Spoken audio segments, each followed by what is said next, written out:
Деревья дуба в среднем живут 300-400 лет и дорастают в высоту до 30-40 метров. Некоторые становятся долгожителями, развиваются на протяжении 1500 лет, но уже не в высоту. Максимальный рост дуба около 50 метров, а в толщину ствол старика становится весьма объемным. Например, на территории Франции живет дуб, в дупле которого обустроена целая комната. Дуб-часовня расположен в деревне Алувиль-Бельфос. Его точный возраст неизвестен. В 19 веке его возраст оценивался старше 800 лет, а позднее был оценен в 1200 лет. Он считается старейшим дубом во Франции и относится к категории исторических памятников с 1932 года. Его высота составляет 18 метров, а окружность достигает 16. Маврийский дуб, стилмужский дуб, панский дуб, царь-дуб, дуб Кайзера, богатырь Тавриды, 600-летний дуб, границкий – это все деревья-великаны, окруженные почетом и уважением. И, наверное, все слышали и видели на дубе что? Правильно, желуди. Свои плоды, которые являются ничем иным, как орехами, дубы начинают приносить лишь повзрослев до 20 лет. И лишь один желудь из 10 тысяч вырастает в новое дерево. Остальные идут на прокорм млекопитающим и птицам, которые их очень любят. Куда же деть кабанчиков, которые ну просто-таки в эйфории от этих желудей? Кстати, известно, что в Германии в 12 веке выращивали дубы, чтобы кормить желудями поросят. А в России, как выяснили археологи, дуб изначально был хлебным растением. Во время раскопок были обнаружены остатки желудей, растертых в муку, которым около 5000 лет. А суперэлитные грибы, трюфели, часто растут именно в дубовых рощах, поскольку их грибница симбиотически связана с корнями дубов. А симбиоз – это близкое сообщество живых организмов, принадлежащих к разным биологическим видам. Рубить дубы на дрова всегда считалось вандализмом. Такие дрова хоть и давали тепла больше,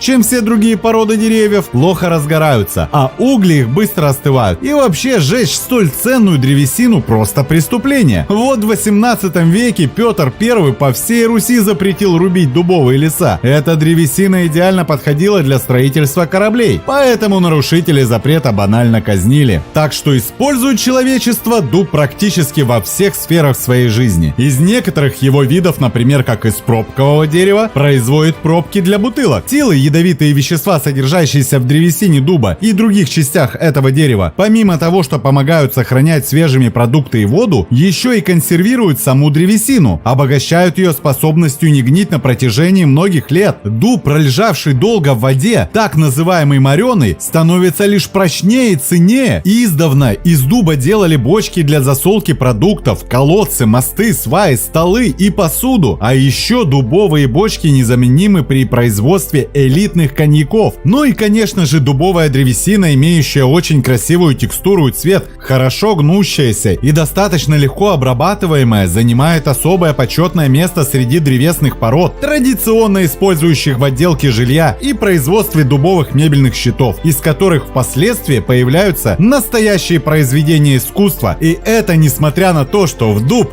дерево повышенной твердости, сложновато забить гвозди и завинчивать шурупы, и что древесина эта плохо принимает лаки и политуру. Ни профи и кто не связан напрямую с деревом, даже трудно представить, сколько удивительных незаменимых в создании уникальных интерьеров цветовых оттенков имеет древесина царя деревьев. Дуб можно морить в воде, сушить в камере или на воздухе в особом температурном режиме, вскрывать лаками, пропитывать маслами. Да, необработанный дуб не особо выделяется среди других древесных материалов. Некоторые его даже несправедливо называют скучным, но стоит чуть-чуть, как говорится, приложить к дубовой дощечке прямые руки, и равных ей не будет. А еще дуб использует ингредиентов рецептов народной медицины. И рецептов тьма, прямо-таки от всех болезней. А в одном болгарском селе молния попала в древний дуб, и дерево сгорело дотла. Когда местные жители стали разносить золу по своим огородам, то обнаружили в ней металлический сосуд, полный золотых турецких монет. Этим монетам было более 300 лет. Клад, по-видимому, был спрятан в дупле могучего дерева. И если бы молния обошла его стороной, то дуб до сих пор хранил бы свою тайну.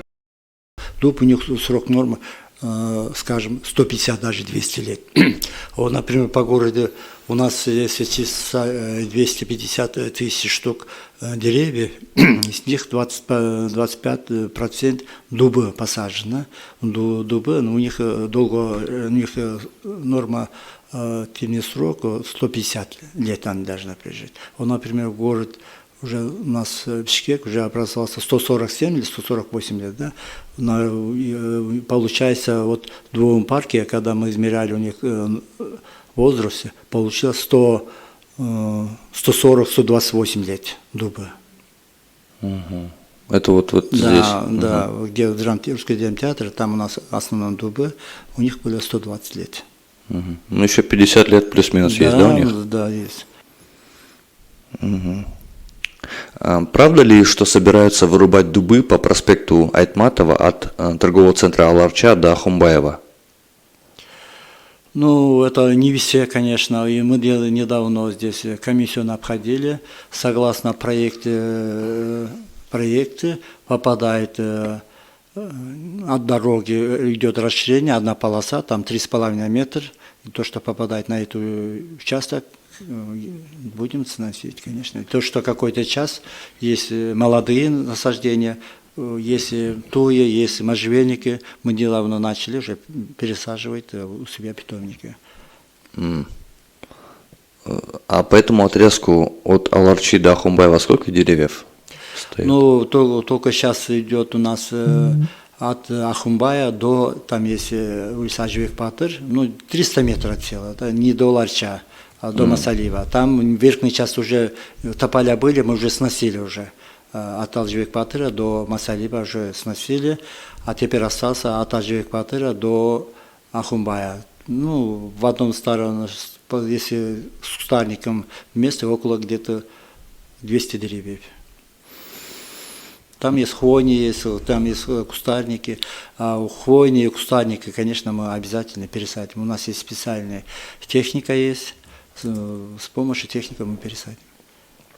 Угу. А сколько дубов вырубят на этом отрезке? Ну, 118 или 118, по-моему. 118 дубов. Да. Офигеть. Ну да, я тополя там продаю на дрова там. Вырубаются здоровые деревья. И вот я не знаю, вы пешком ходите или нет, я пешком очень много хожу. Живу в центре города и предпочитаю ходить пешеходом. И с каждым годом ситуация для пешехода становится сложнее. То есть особенно летом. Я вот сейчас, если выйду, мы находимся на проспекте Юнусалиева, на улице Юнусалиева, Карла Маркса бывшая. Если я захочу пешком пойти в центр, где я живу, где у меня офис, если я пойду пешком, я и так черный. Я еще вдвойне чернее стану. То есть, ну, это очень сложно. То есть, с точки зрения того, что деревья вот здесь на Юнусалиева, на Карла Маркса раньше было очень много деревьев. Сейчас вообще их нету. То есть, в принципе, физически пешеходу передвигаться по центру города сейчас стало невозможным. При этом, чтобы высадить новые деревья, даже если мы их высадим сейчас, то тень, которую она будет давать через 30 лет, появится не скоро. То есть вот эти промежуток в 30 лет пешеход, можно сказать, лишен комфортного передвижения по центру города. С другой стороны, мы еще понимаем, что город, который ориентирован на пешеходов, у него ВВП выше. То есть уже статистически доказано, что город, ориентированный на пешеходов, на ВВП на 30% выше, чем город, ориентированный на автомобили. У нас автомобилей в 2 раза больше, чем позволяет инфраструктура уличная города. Это уже невозможно. Соответственно, мы должны развивать альтернативные виды транспорта, в том числе и велосипеды, отделять зоны от проезжей части для самокатов, для пешеходов создать условия. И вот для пешеходов пока я вижу только ухудшение ситуации. Вот в этом вопросе что вы предполагаете делать? Те молодые высаженные деревья, они высушиваются. Почему? А произошло это так. Мы привозим деревья, да, из Китая, там, из Европы, высаживаются они сразу, моментально в городе. Гарантии того, что они выживут, да, никто дать не может. Да, там все, кто сажает эти деревья, они дают гарантии и год, и 2, и 3, но каждый год менять на новый, пока оно не будет расти, тоже нельзя. Что мы сделали?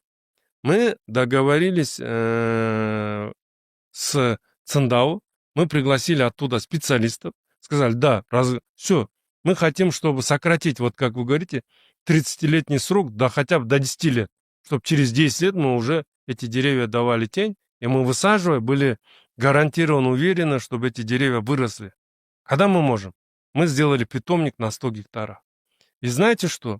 В этом году мы должны были высадить порядка там 1000, например, саженцев, которые должны были быть привезены из Китая, лен, да, и мы ее должны были высадить в городе. Мы сказали, подождите, так не будем делать. Вы их нам высадите в питомник. Это открытая корневая система. Из Китая, вы знаете, да, они вывозят с открытой корневой системы. Привезите, посадите нам в питомник. Когда мы убедимся, что они прижились нашему климату, да, нашей стране, нашем городе, мы потом будем высаживать город уже с закрытой корневой системой. То есть вместе с землей, нашей землей, да, высаживать с вот этими питательными элементами и так далее, с гарантией, что эти деревья будут расти. И знаете что? И все эти деревья, которые они привезли и высадили в питомник, они погибли. Ого. Большая часть, более чем 90% деревьев погибли. И саженцев, да. И представьте, мы бы их высадили в город, и что бы мы получили? Опять то, что на бумаге у нас все деревья, да, мы там посадили и 5000, и 1 000 000 деревьев. А где они? Они все высохли.